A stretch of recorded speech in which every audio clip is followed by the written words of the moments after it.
Ce matin, ce que j'aimerais faire avec vous, c'est de terminer un petit peu sur le sujet du pardon. Vous savez que depuis 2 semaines, on a écouté ensemble Charles Stanley qui nous a parlé de pardon. Et c'est un sujet extrêmement important. Et vous savez, je ne pensais pas qu'on allait débuter comme ça cette année, mais pour une raison ou d'une autre, le Seigneur dirige d'une façon tout à fait à lui, là, qui lui revient. Et parfois, on tombe sur des sujets et c'est pas pour rien. Sûrement qu'on en a besoin. Et on va revenir sur ce sujet, en finir ce matin, peut-être pas revenir dessus pour un bon bout de temps, mais c'est très important que je partage ce que j'ai devant moi et de vous donner peut-être un petit peu un résumé de ce que lui a apporté, mais vous donner un petit peu plus aussi en même temps. Alors, si vous voulez, nous allons tourner dans Genèse 45. Genèse 45, et je vais demander à Jasmine de venir nous lire Genèse 45, 1 à 15. 1 à 15 en Genèse 45.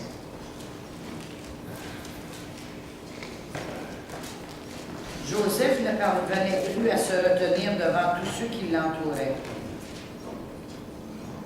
Non.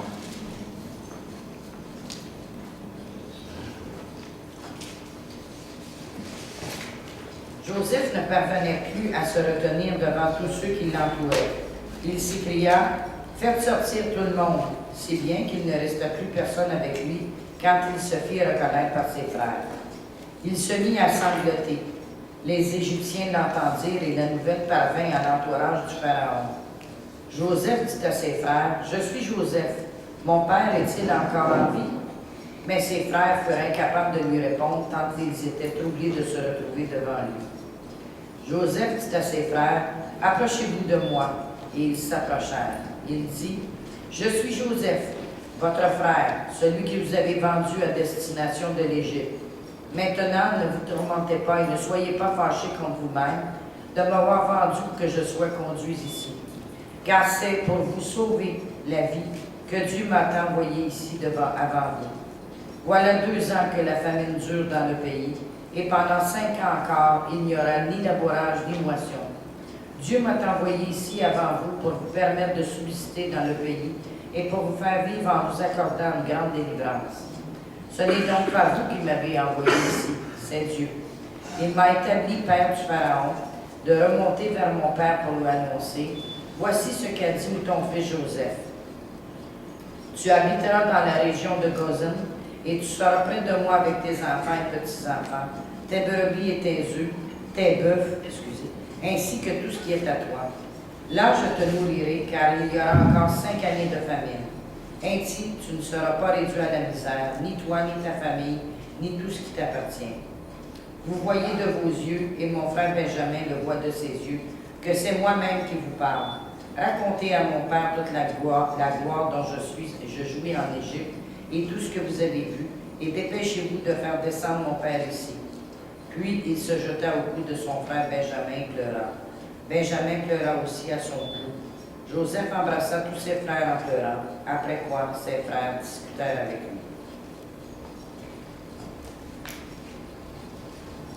lui. Merci beaucoup. Et le texte était tiré de Genèse 45, 1 à 15. Voici ce que nous pouvions lire cet automne dans un article intitulé « Autopsie d'un mouvement mondial ».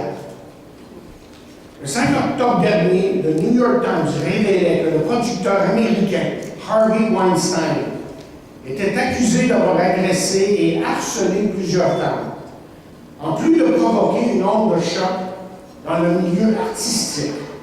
Cette enquête a entraîné une vague de dénonciations sans précédent dans plusieurs pays du monde. Le phénomène, dit l'article, reste extrêmement difficile à quantifier. Une revue de presse sur le sujet, à partir d'articles publiés du 5 octobre au 28 novembre 2017, permet de jeter un nouvel éclairage éclairage sur la question et surtout de constater l'ampleur du phénomène. La plupart des cas analysés sont directement liés au mot-clic carré, moi aussi. Et un journaliste dans le Journal de Montréal l'a résumé ainsi. Moi, je suis content que les femmes aient décidé de briser le silence sur le harcèlement sexuel. Ça fait beaucoup trop longtemps que ça dure. Et vous savez, on ne peut qu'espérer que notre société prendra note de ce qui est en train de se passer et qu'une nouvelle attitude dominera celle-ci dans l'avenir. Mais en même temps, ce que je veux vous dire, c'est qu'il y a quelque chose dont on ne parle que très peu et qui, me semble, ferait partie de la guérison souhaitée dans la vie des victimes. Rares sont ceux, voyez, qui vont parler de pardon, car, voyez, le pardon, lui, peut aller dans les deux sens. Le pardon est ce phénomène qui peut apporter la guérison autant chez la victime que chez l'accusé. Et c'est pour ça que j'ai décidé d'intituler ce message ce matin, carré, sur votre ordinateur, moi aussi, virgule, je pardonne. Moi aussi, je pardonne. Et pour le faire, on va justement regarder une des plus belles histoires de pardon dans la Bible et demander à Dieu de vraiment ouvrir nos yeux et comprendre ce que c'est de vraiment pardonner son prochain. Avant d'aller plus loin, prions Dieu. Notre Dieu, nous te demandons d'ouvrir nos yeux et de parler à notre cœur.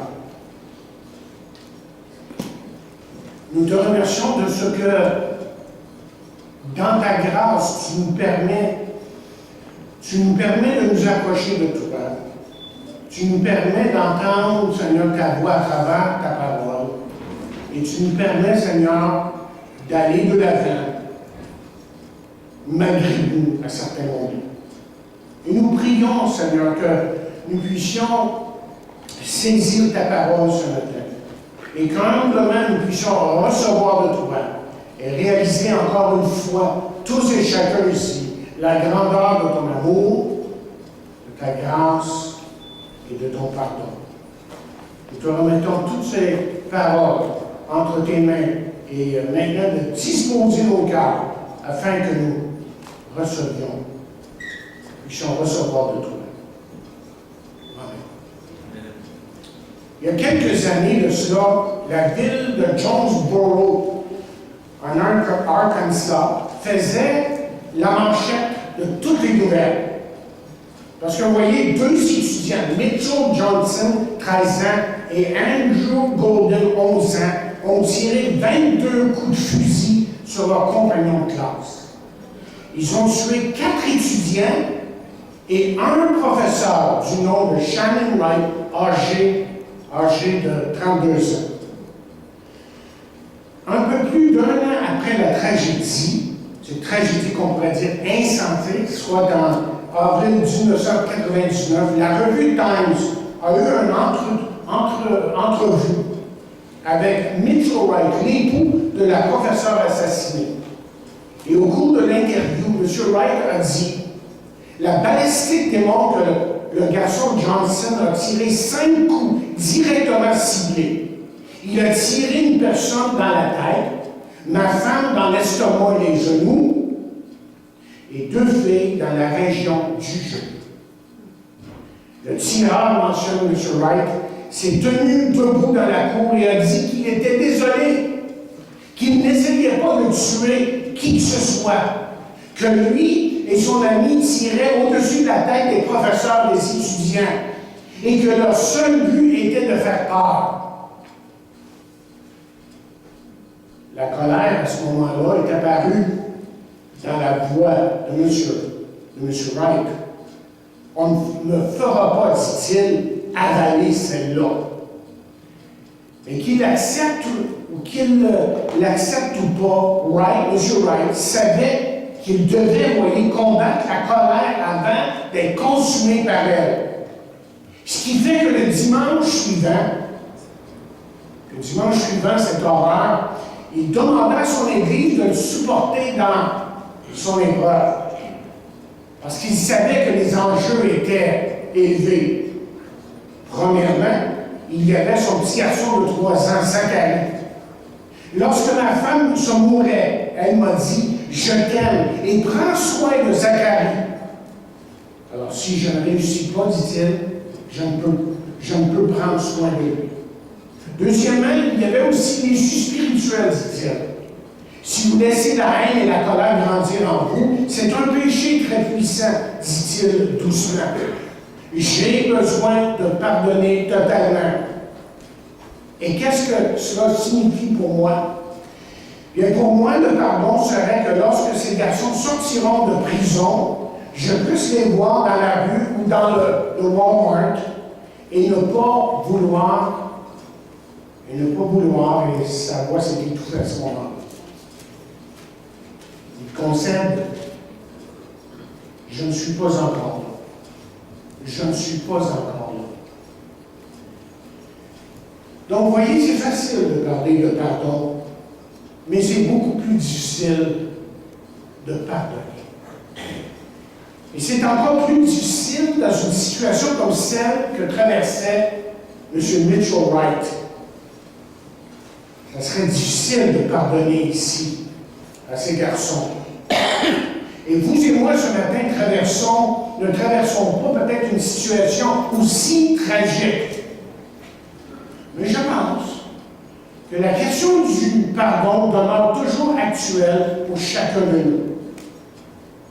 Peut-être que c'est un parent qui ne vous a pas protégé lorsque vous étiez jeune, ou une personne qui vous a abusé, un ami qui vous a trahi, un conjoint qui nous a pris pour acquis ou acquises, un membre d'Église, tiens, qui nous oppose et qui nous bloque pour les possibilités que nous aurions dans l'œuvre de Dieu, ou un pasteur qui n'a pas été assez attentif à certains moments. Et vous voyez, lorsque nous souffrons, c'est normal de vouloir réagir.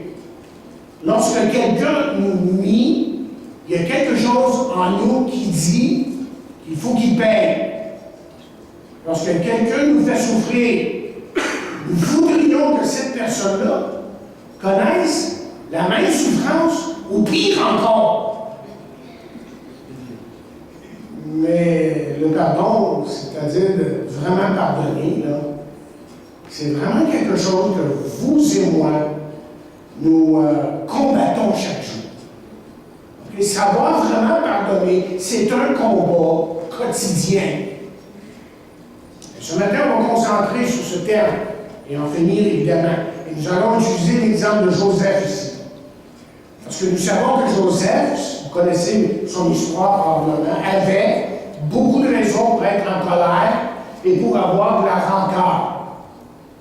Joseph rencontre ses frères et leur fait passer par quelques épreuves. Mais lorsque les épreuves sont terminées, il les prend dans ses bras et pleure sur eux et leur offre le meilleur de ce qu'il pouvait offrir. C'est-à-dire le pardon. Espérons ce matin qu'on va comprendre ensemble, parce que c'est une affaire pas juste individuelle, mais collective, qu'on va vraiment comprendre la notion biblique du pardon. Et qu'on pourra, dans des moments difficiles, savoir vraiment, mais vraiment se pardonner. C'est tellement essentiel. Essayons de comprendre le pardon pour un instant. OK? Le pardon, d'abord commencer, est un geste requis. On peut chercher, et M. Samuel le disait l'autre semaine, on peut chercher toutes sortes de moyens de s'en sortir. OK? Mais fondamentalement, comme il disait, et comme j'ai écrit ici, Il n'y a rien qui nous permet de ne pas pardonner. La Bible est claire sur ça. Je n'ai trouvé aucune raison biblique, en tout cas, pour ne pas pardonner. Il n'en existe aucune. Et même, vous vous rappelez que dans le Notre Père, Jésus a enseigné ceci, il dit, priez comme ceci, pardonne-nous nos offenses comme nous pardonnons à ceux qui nous ont offensés. Un peu plus loin, il va dire, si vous pardonnez aux hommes leurs offenses, votre Père Céleste vous pardonnera aussi. Mais si vous ne pardonnez pas aux hommes, votre Père ne vous pardonnera pas non plus vos offenses. Et dans Matthieu 11, verset 25, il va nous dire ceci. Et lorsque vous êtes debout, faisant votre prière, si vous avez quelque chose contre quelqu'un, pardonnez, afin que votre Père qui est dans les cieux vous pardonne aussi vos offenses. Et comme on l'a vu il y a quelques semaines, là, ici, il n'est pas question d'un prérequis pour le salut. Il n'y a rien à faire avec le salut. Parce que l'Écriture est claire. Nous ne pouvons pas mériter ou gagner notre salut en faisant le bien. Le salut est par peu grâce, par Jésus seul, par la foi en Jésus seul. Et Jésus dit qu'une personne qui est un enfant de Dieu pardonnera. Fondamentalement, ce que la Bible est en train de nous dire, justement, c'est que c'est un trait qui existe dans la vie de celui qui est vraiment un enfant de Dieu.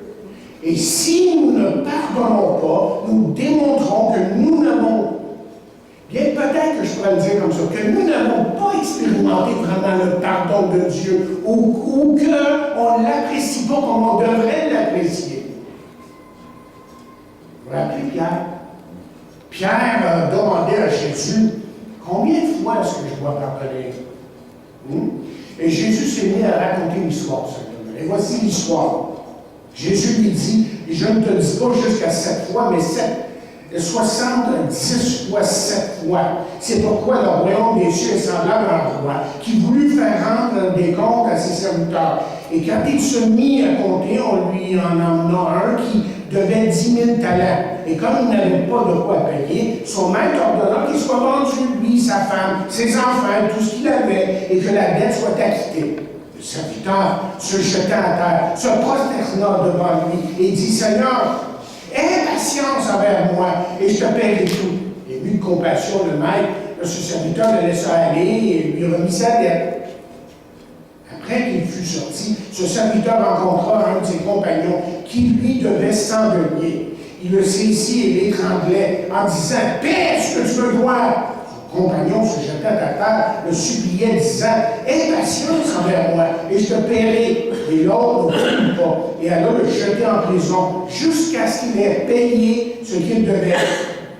Ses compagnons, continue le texte, ses compagnons, ayant vu ce qui était arrivé, furent profondément attristés, et ils allèrent raconter à leur maître tout ce qui s'était passé. Alors le maître fit appeler ce serviteur et lui dit, « Méchant serviteur, je t'avais remis en entier. » En entier. Je t'avais remis, je l'avais cancellé. Okay? Je t'avais remis en entier ta dette parce que tu m'en avais supplié. Ne devais-tu pas aussi avoir pitié de ton compagnon, comme j'ai eu pitié de toi? Et son maître hérité le livra au bourreau jusqu'à ce qu'il ait payé tout ce qu'il devait. C'est ainsi que mon Père Céleste, dit Jésus, vous traitera si chacun d'entre vous ne pardonne à son frère de tout son cœur. De tout son cœur. En d'autres mots, une autre façon de le dire, c'est que la Bible nous dit que nous avons reçu un grand pardon pour beaucoup de péchés, chacun de nous. Là. Et nous avons expérimenté ce que cela veut dire d'être libéré de nos péchés. Alors, on devrait, la leçon ici, c'est qu'on devrait tendre cette grâce aux autres, l'offrir aux autres. Je sais que c'est difficile à entendre parfois, mais parfois il faut le dire comme ça vient, comme ça devrait être dit. Et je pense que c'est la vérité. Nous ne pardonnons pas parce que nous n'apprécions pas ce qui nous a été pardonné. Parce qu'on a le sentiment que ce que les autres nous ont fait est pire que ce que nous avons fait à Dieu. Peut-être que je devrais le dire d'une autre façon. Nous ne pardonnons pas parce que nous n'avons pas saisi, nous n'avons pas, écoutez bien, nous n'avons pas saisi la nature sérieuse de nos offenses envers Dieu. Nous n'avons pas saisi à quel point nos péchés sont sérieux aux yeux de Dieu. Savez-vous quel crime est considéré comme étant le plus sérieux dans notre société aujourd'hui? Probablement celui de la trahison. C'est la violation de l'allégeance que vous devez avoir envers votre pays. Et les gens qui espionnent et qui vendent des secrets commettent de la trahison. Et lorsque cela se produit, les coupables dans certains pays, comme vous le savez, sont passibles d'exécution. Il y a une notion importante ici, avec notre position avec Dieu, en tout cas en ce qui a trait à notre passé. La Bible souligne en fait que notre rébellion contre Dieu est un acte de trahison. Nous devions, comment dire, allégeance à Dieu et nous l'avons trahi pour la donner à quelqu'un d'autre, tout simplement. Nous sommes, autrement dit, coupables de trahison spirituelle. Et notre péché n'est pas uniquement contre Dieu. C'est une attaque contre les fondements même de la société. Donc, ce qui fait que si vous et moi, si nous comprenons notre péché, nous verrons qu'il est beaucoup plus facile de pardonner aux autres. On comprend qu'on est des pécheurs nous-mêmes. On reviendra sur ça tantôt. Le pardon n'a pas de rapport avec l'attitude du parti offensant, en fait. Nous aimerions tous croire que nous n'avons pas besoin de pardonner si une personne ne requiert pas un pardon ou le pardon. Peut-être qu'il vous semble que Joseph ici ne pardonne pas ses frères tant que ceux-ci ne démontrent pas de la repentance. Que c'est seulement là qu'il les enlace, là. Mais vous savez très bien que ce n'est pas ça qui est arrivé. Il faut voir plutôt que Joseph, ici, là, avait un cœur miséricordieux. Et à partir du moment où il a vu que ses frères, parce qu'il a envoyé tout le monde, là, à un moment donné, il était plus capable, il a envoyé tout le monde. Là, il a vraiment commencé à travailler, on pourrait dire, sur une restauration de leur relation. Et il a commencé à leur parler, non pas pour se venger d'eux, mais vraiment pour essayer de ramener ses frères et de faire en sorte qu'ils réalisent vraiment ce qui est arrivé. Évidemment, le parallèle se trouve dans le Nouveau Testament. Hein? Tout ce qui est arrivé là, à Joseph, ce qu'il a fait, il y a un parallèle. C'est pour ça que nous lisons dans la parole de Dieu, soyez bons les uns envers les autres, compatissants, vous pardonnant réciproquement comme Dieu vous a pardonné en Christ. Paul va dire ailleurs, supportez-vous les uns les autres. Si quelqu'un suggère de se plaindre de l'autre, pardonnez-vous réciproquement. C'est clair. On va le lire entre les lignes, c'est clair dans la parole de Dieu. Ce qui fait que lorsqu'on regarde la parole de Dieu, qu'on étudie même la vie de Jésus, qu'on sait que Jésus, lui, est notre modèle. C'est Spurgeon qui nous rappelle l'exemple du Christ, de Jésus-Christ, lorsqu'il dit « Qu'est-ce que le pardon de Christ ?» dit-il. Vous savez comment il a agi au cours de sa vie de tous les jours. Il a souvent été poussé à bout, mais jamais provoqué à la colère. Que ce soit par les amis ou par les ennemis, il est né pour souffrir. Et malgré tout cela, il n'a jamais accusé ni l'un ni l'autre face à son Père Tout-Puissant. Il n'a jamais injurié ceux qui l'ont injurié. Mais patiemment, dit M. Spurgeon, il a cédé à leur malice, donnant son dos à ses attaques et ses joues à ceux qui lui arrachaient les cheveux. Il reprenait doucement ses disciples, mais jamais il ne leur parla avec colère. Une vie de pardon, dit-il, fut couronnée dans la prière qu'il a faite pour ses persécuteurs alors qu'il mourait. frères, pardonne-leur, car ils ne savent ce qu'ils font. Il aimait ses ennemis. Il a vécu pour ses ennemis. Il est mort pour ses ennemis. Il était là. Il était la douceur incarnée, un miroir du... Le miroir et le modèle du pardon, dit-il. Il termine comme ça. Monsieur Schaeffer, Francis Schaeffer, un autre homme de Dieu, écrit ceci. Il dit, nous devons admettre que nous ne pratiquons pas toujours la miséricorde comme nous le devrions. Nous devrions avoir un esprit miséricordieux et qui pardonne avant que l'autre personne n'exprime des regrets pour avoir mal agi. La prière du Seigneur ne suggère pas que lorsque l'autre personne se repent, alors nous devons lui démontrer une unité en ayant un esprit qui pardonne.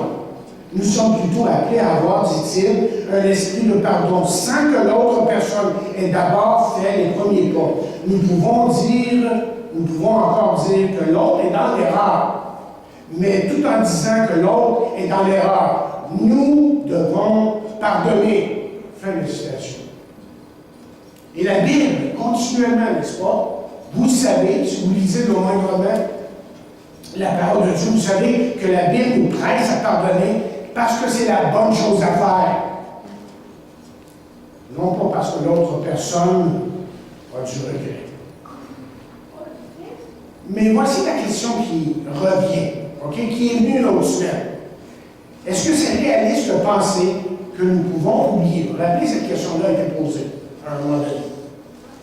Il nous est dit que nous devrions pardonner et oublier. Et vous avez entendu le vieux dicton anglophone qui dit ceci à peu près: attrape-moi une fois, honte à moi, attrape-moi deux fois, honte à toi plutôt, pour commencer. Attrape-moi deux fois, honte à moi. Le sens, toute personne peut se faire prendre une fois, mais si vous vous rendez vulnérable une deuxième fois, vous êtes un idiot. Okay? Écoutez, si nous pardonnons et oublions, nous ne nous plaçons, on ne doit pas se placer dans une situation où on sera encore plus vulnérable. Alors, laissez-moi vous expliquer ce que je veux dire ici, c'est très important. On parle du pardon, le pardon qu'on doit offrir à son prochain. Premièrement, nous devons comprendre que le fait d'oublier a plus à faire avec notre relation qu'avec la mémoire. Okay? Plus à faire avec notre relation qu'avec la mémoire. Dieu a dit dans sa parole, c'est moi qui efface les transgressions pour l'amour de moi, et je ne me souviendrai plus de tes péchés. Ésaïe 43, verset 25. Dieu n'oublie pas ce que nous avons fait, mais Dieu, voyez, choisit de ne plus se souvenir de ce que nous avons fait.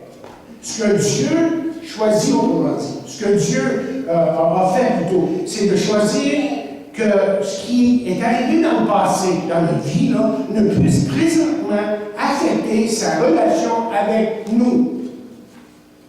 Parce que, vous voyez, foncièrement, Dieu connaît nos faiblesses et Dieu travaille sur celles-ci dans nos vies. Mais sa relation avec nous demeure toujours solide et forte. Et c'est cette sorte d'oubli qui vient avec le pardon. Peut-être ne pourrons-nous pas oublier littéralement ce que quelqu'un nous a fait, littéralement.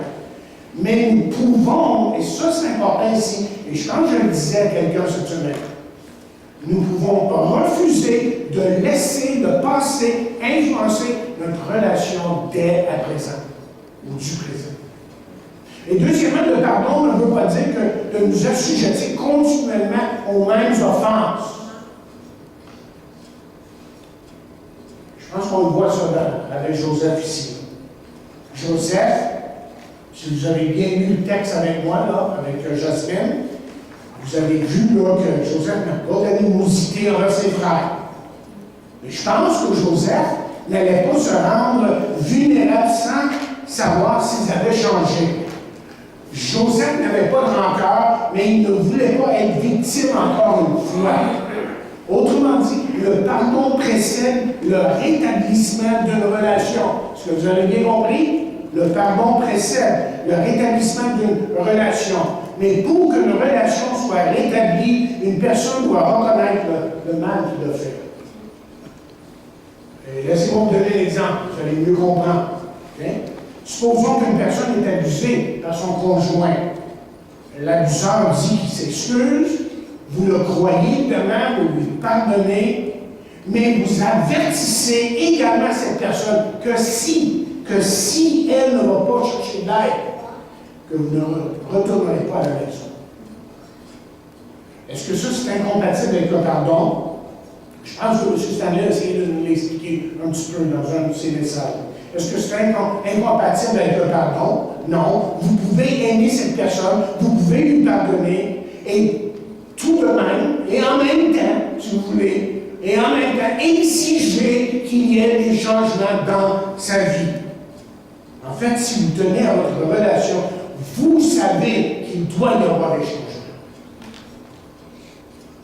Oubliez, et ça vient au fur et à mesure que nous voyons de la vraie repentance et des changements réels. Oubliez, autrement dit, devient possible lorsque les deux parties cherchent à établir une nouvelle relation qui peut empêcher les mêmes choses qui sont produites dans le passé, là, ne plus se reproduire. Et ils agissent en conséquence.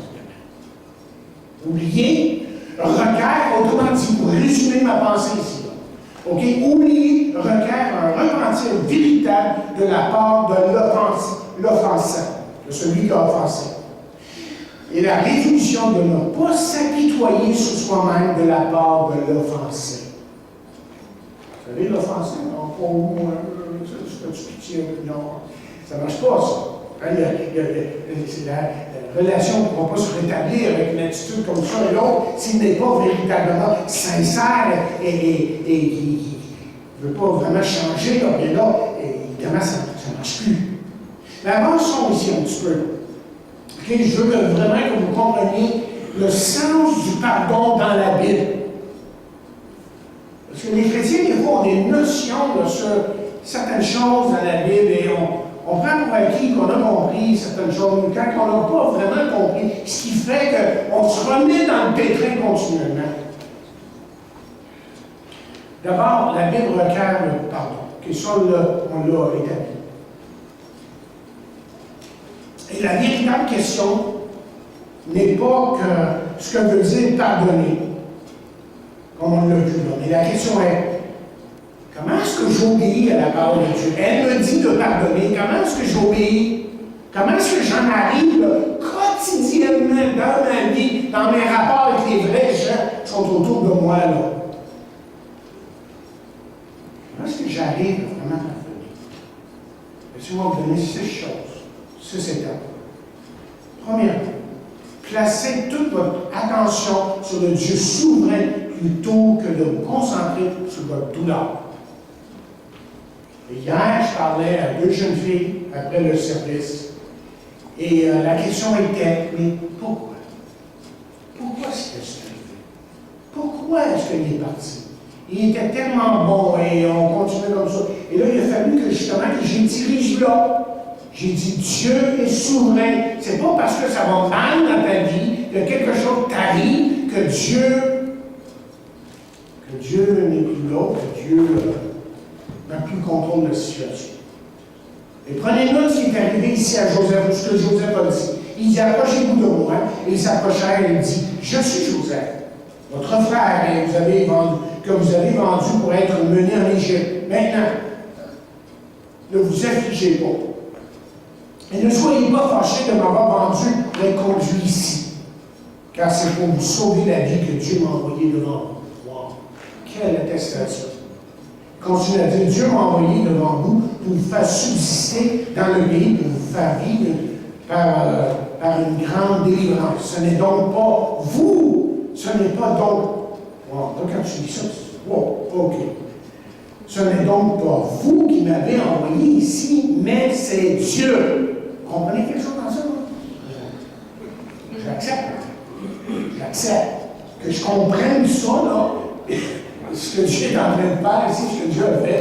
Non, et Joseph va continuer à dire, soyez sans crainte, car suis-je à la place de Dieu, que vous aviez médité dans le plan du mal, Dieu l'a changé en bien, pour accomplir ce qui arrive aujourd'hui, pour sauver la vie d'un peuple.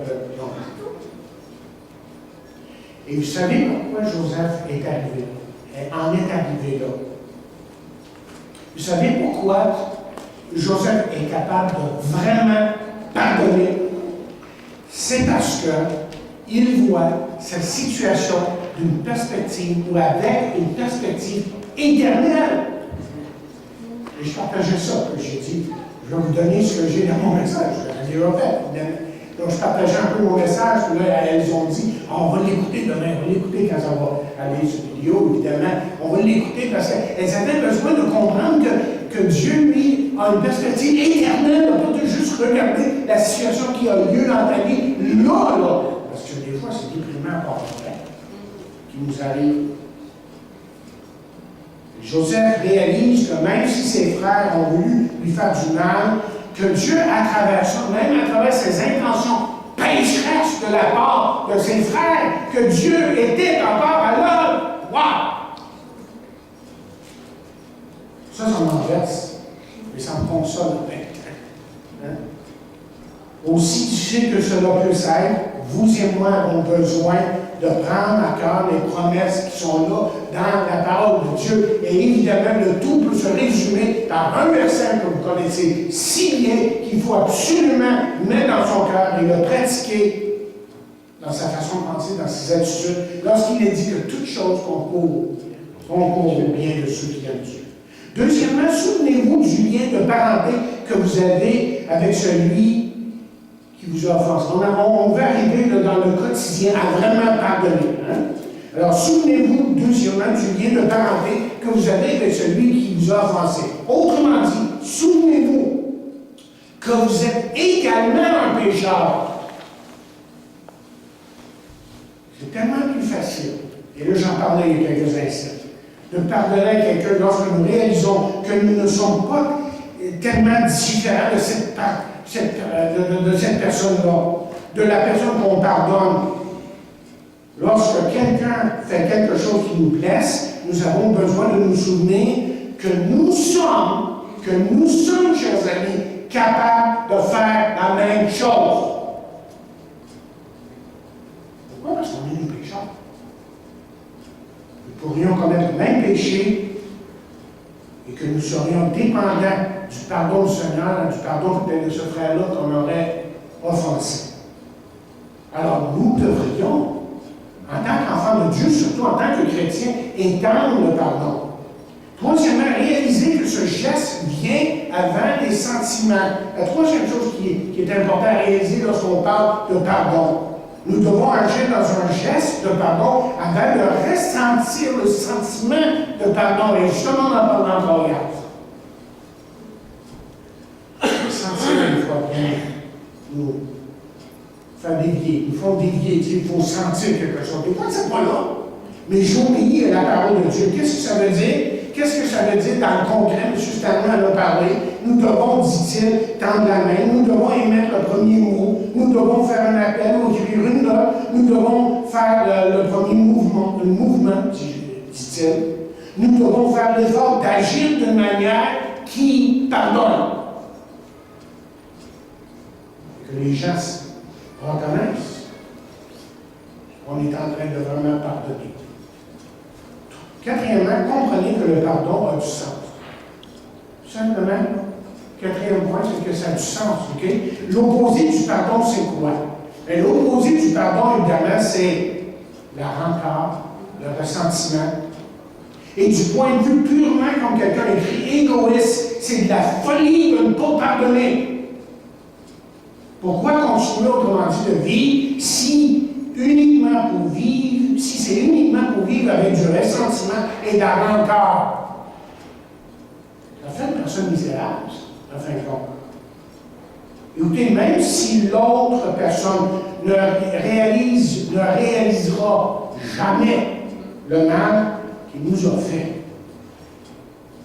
il est préférable que vous et moi, on pardonne. Lorsque nous refusons de pardonner, on érige des barrières. Et surtout, on érige une barrière qui est tellement importante pour qu'on puisse profiter de la vie chrétienne. Et quelle est cette barrière qu'on érige?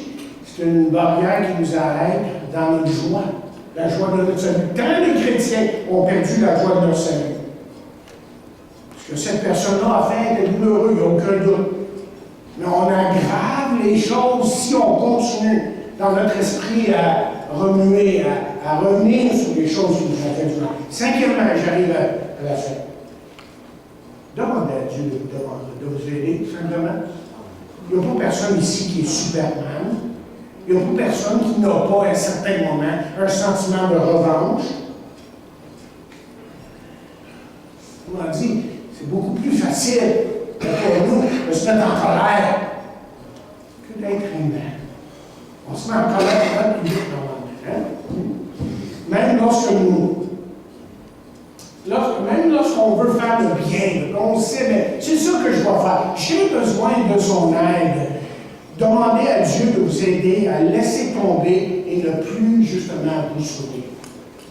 On nous raconte que le 9 avril 1960, Adolf Coors III était kidnappé et retenu pour une rançon. 7 mois plus tard, son corps fut retrouvé sur le flanc d'une montagne. Ce monsieur avait été fusillé à mort. Ce qui fait qu'un garçon de 15 ans a perdu son père et son meilleur ami. Il est incompréhensible que le jeune Coors ait haï Joseph Corbett, l'homme qui a reçu une sentence à vie pour le meurtre de son père. Mais en 1975, le jeune Adolf Coors est devenu chrétien. On nous dit qu'il s'est retiré des intérêts de sa famille, une compagnie de bière, Coors. Mais il n'a pas renoncé à la rencontre qu'il avait pour Joseph Corbett, le tueur.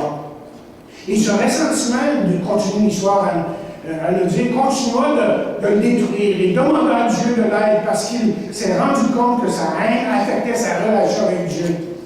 Finalement, par la puissance de Dieu, Coors est allé à la prison à sécurité maximum pour parler à Corbett. Corbett a refusé de le voir. Coors, c'est une Bible dans laquelle il avait inscrit un message.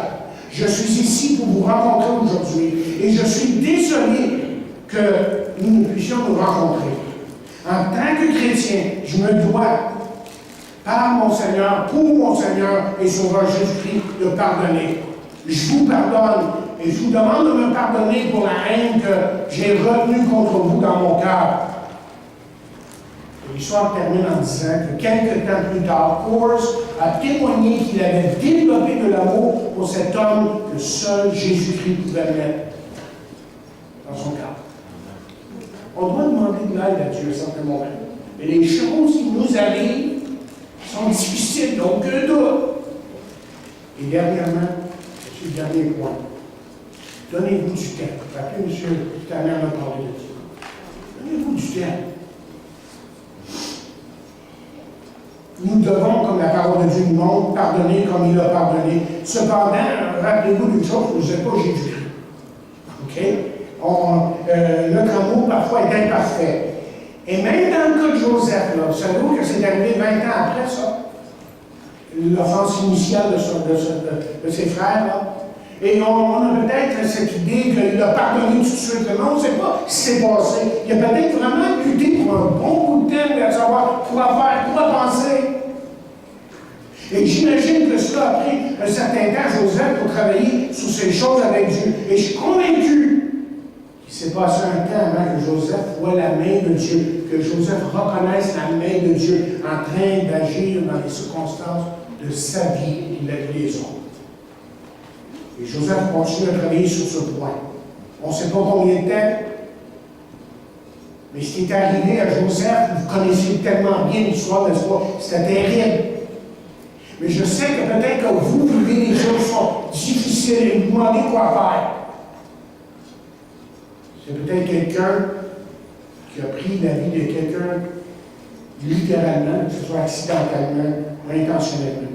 Vous avez été abusé en tant qu'enfant ou adulte. Votre confiance dans le mariage a été violée. Quelqu'un a raconté des mensonges à votre sujet. Quelqu'un a maltraité vos enfants. Ou tout simplement, vous sentez que vous avez été attaqué injustement. Pouvez-vous pardonner dans ces situations-là? Il semble difficile de croire, mais c'est également difficile de croire que Jésus a pu me pardonner après mon péché qui parfois a été si persistant et continue. Vous vous souvenez de ce que M. Mitchell Wright a dit sur le pardon? Lui, il croyait que le pardon lui permettrait un jour de voir ces garçons qui ont tué sa femme dans un moment et de ne pas vouloir les tuer en retour. Cela semble impossible. Malgré tout, ce qu'on voit de Joseph, c'est que lui a vu ses frères dans l'allée du palais. Il a choisi de ne pas les agresser, comme il aurait peut-être voulu faire à un certain moment.